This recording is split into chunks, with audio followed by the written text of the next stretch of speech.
Everyone, সবাই কেমন আছো? আমি খুব ভালো আছি। আজকে আমি তোমাদের সাথে খুবই সিম্পল আর টেস্টি একটা রেসিপি শেয়ার করব। তো আজকে আমি বানিয়ে দেখাবো কচি কচি সজনের ডাঁটা দিয়ে সর্ষে পোস্ত দিয়ে ঝাল। আমার তো এটা খেতে ভীষণ ভালো লাগে, আর যেহেতু এখন গরমের টাইম, এই সময় তো বাজারে প্রচুর সজনের ডাঁটা পাওয়া যায়। তো তোমাদের কাদের কাদের এই সজনের ডাঁটা খেতে ভালো লাগে আমাকে কিন্তু অবশ্যই কমেন্টে জানিও।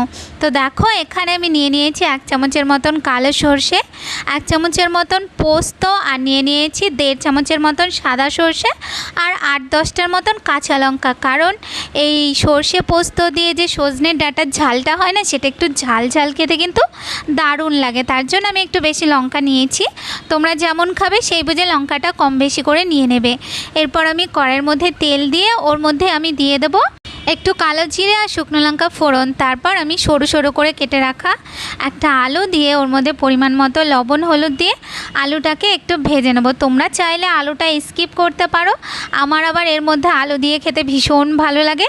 তো এরপর আমি আলুটাকে একটু ভেজে নিয়ে তারপর ওর মধ্যে সজনের ডাঁটাটা দিয়ে এরপর 2 থেকে 3 মিনিটের মতন ভালো করে একটু ভেজে নিয়ে তারপর আমি ওর মধ্যে যেই মশলাটা রেডি করে রেখেছিলাম সেই মশলাটা দিয়ে দেবো।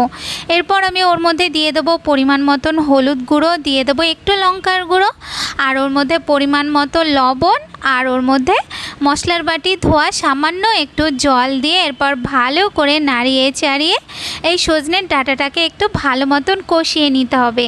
তারপর সজনের ডাঁটার থেকে যখন মশলাটা থেকে তেলটা ছাড়া শুরু করবে তখন আমি ওর মধ্যে দিয়ে দেবো জল। তো এখানে আমি হাফ গ্লাসের মতন জল দিয়েছি, জলটা দিয়ে ভালো করে নাড়িয়ে চাড়িয়ে নেব।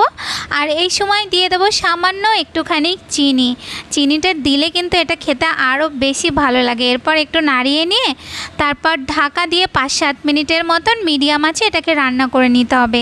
তারপর গ্রেভিটা যখন একটু মাখো মাখো হয়ে যাবে তখন গ্যাসটা বন্ধ করে দিয়ে সবার লাস্টে ওপর থেকে একটু সর্ষের তেল দিয়ে দেবে। এরপর গরম গরম ভাতের সাথে এটাকে পরিবেশন করে খেয়ে দেখবে, দুর্দান্ত লাগে খেতে। তো রেসিপিটা ভালো লাগলে অবশ্যই লাইক কমেন্ট করো।